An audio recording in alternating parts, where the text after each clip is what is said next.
নমস্কার, আপনাদের মাঝে আমরা আবার একটা নতুন ভিডিও নিয়ে চলে এসেছি। দেবকুমার ফিজিক্যাল এক্সারসাইজে আরও একবার ওয়েলকাম জানিয়ে আমরা আমাদের ভিডিও শুরু করছি। আজকে আমরা এসেছি এই দাদাটাকে দেখার জন্য, দাদাটার কি প্রবলেম সেটা শোনার জন্য, আপনাদের মাঝে তুলে ধরার জন্য, যাতে আপনারা একটু সাহায্য করতে পারেন আমাদের মতন, আমরা যাতে এদেরকে সাহায্যের হাত বাড়িয়ে দিতে পারি, সেজন্য আপনাদের কাছে আসা। আপনারা সকলে আমাদের চ্যানেলটি দেখবেন, সাবস্ক্রাইব করবেন, শেয়ার করবেন, কমেন্ট করবেন এবং পাশে দাঁড়াবেন। আর কেউ যদি আপনারা আর্থিকভাবে আমাদেরকে সাহায্য করতে চান তাহলে আমাদের স্ক্রিনে দেওয়া নাম্বারে ফোন করবেন, আমরা সেটা বলে দেব কিভাবে কি করতে পারবেন। আপনারা আমাদেরকে সাহায্য করলে আমরা এই সমস্ত লোকদেরকে সাহায্য করতে পারবো। আজকে এই দাদাটা খুবই অসহায়, এই দাদার মুখ থেকে শুনে নেব এই দাদার কি প্রবলেম এবং বাড়িঘর কোথায় কি। আপনার নামটা বলুন। আমার নাম হচ্ছে সুজন বিশ্বাস। আর আপনার বাড়ি? বাড়ি তোমার শিরিশখালী, দেবনাথপুর শিরিশখালী। হ্যাঁ, দেবনাথ শিরিশখালী। আপনার প্রবলেমটা আপনি বলুন। আমি তোমার বাইরে কাজ করতাম সেন্টারিং, আমাকে লোকে 8 তলা থেকে ফেলাই দিছে। আমি একটা দোকান নিয়ে থাকি, এই তো, আর কোনো কাজ করতে পারি না এখন। মানে এই দাদাটা কিন্তু পুরো সুস্থ স্বাভাবিক, এর কোনো প্রবলেমই ছিল না, কিছুই ছিল না।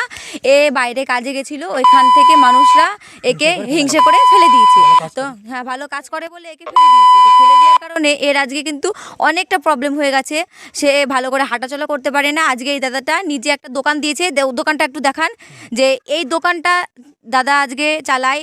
এই যে দাদার দুটো ছোট ছোট ছেলে মেয়ে আছে, মানে দুটো ছেলে আছে, আবার দাদার বউটা আবার এদেরকে রেখে চলে গেছে, হ্যাঁ, বাবার বাড়িতে চলে গেছে। মানে বুঝতে পারছেন যে কতটা অসহায়ভাবে এই দুটো বাচ্চাকে নিয়ে করছে। দোকানটাও তো আপনারা দেখতে পেলেন যে সেরকমভাবে গোছানো কিছু নেই, যে আজকে সে আর্থিকভাবে অনেক দিক থেকেই পিছিয়ে। আমরা চাই যে আপনারা সকলে একটু আমাদেরকে সাহায্য করুন, যাতে আমরা এই সমস্ত লোকদেরকে সাহায্য করতে পারি, পাশে দাঁড়াতে পারি। আমরা শুধু প্রতিবন্ধী বাচ্চাদের জন্যই করি না, যাদের অনেকের হাতে প্রবলেম আছে, মানে ছোট থেকে না, হয়তো অনেক সময় হাতে আছে যায়, অনেক কিছু করতে গিয়ে পায়ে প্রবলেম হয়, সে সমস্ত লোকদের পাশেও আমরা যাতে দাঁড়াতে পারি, সেজন্যই আমরা এই ভিডিওটা করি। আপনারা সকলে আমাদের সাহায্য করবেন যাতে আমরা এই সমস্ত দিক থেকে এগিয়ে যেতে পারি। তো কাকুর কাছ থেকে শুনবো একটু, কাকুর কি বলে। আচ্ছা, নমস্কার, আমি দেবকুমার। আচ্ছা, এই যে সুজন বিশ্বাস, আচ্ছা, সুজনকে একটু দাঁড়াতে হবে। আচ্ছা, সুজনই কিন্তু আপনারা দেখতে পাচ্ছেন ওকে 8 তলা আচ্ছা ফেলে দেওয়ার পরে এই মাজাটা কিন্তু, আচ্ছা, মাজাটা দেখানো যাচ্ছে না, আচ্ছা দেখানো যাচ্ছে, আচ্ছা ঘুরে আচ্ছা এই সাইডটায় ওর এই যে এইখানে রড দেওয়া আছে। আচ্ছা, ও খুব কাজে ভালো ছিল, সেই কাজে ভালো থাকার জন্য কিন্তু আজকে ওর এই সমস্যা। আচ্ছা, 2010 সালে কিন্তু এই ঘটনাটা ঘটে, আর ঘটায় আর কি। যারা ঘটিয়েছে তারা ওর প্রতি হিংসা করেই করেছে এই কাজটা। ভালো কাজ করে বলেই আজকে এই ঘটনাটা ঘটে গেছে।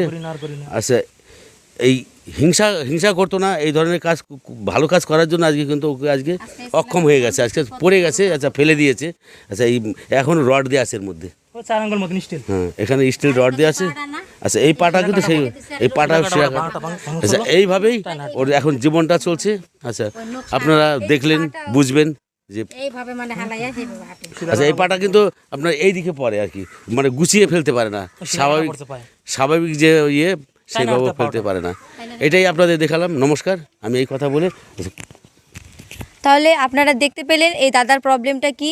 তো আমরা চাই আপনারা একটু সাহায্যের হাত বাড়িয়ে দিন, যাতে এই ছোট ছোট বাচ্চাদেরকে নিয়ে দাদা কিছু করতে পারে, দাদা ভালোভাবে জীবনযাপন করতে পারে। এই বলেই আজকে আমাদের ভিডিওটা এখানটায় শেষ করছি। আপনারা সকলে সুস্থ থাকবেন, ভালো থাকবেন, ভগবানের কাছে প্রার্থনা করবেন যাতে আমরা এসব কিছু করতে পারি। ধন্যবাদ। নিয়ে এগিয়ে যেতে পারি, কিছু করতে পারি, তাদের জন্য যদি একটু কিছু করতে পারি, যুগের পর যুগ যদি আমাদের এই সংস্থাটা এগিয়ে যেতে পারে, সেজন্য আমাদের পাশে এসে দাঁড়ান, আমাদের সাবস্ক্রাইব করুন, আমাদের শেয়ার করুন, কমেন্ট করুন। এই বলছি, আপনাদের কাছে করজোড়ে অনুরোধ করছি।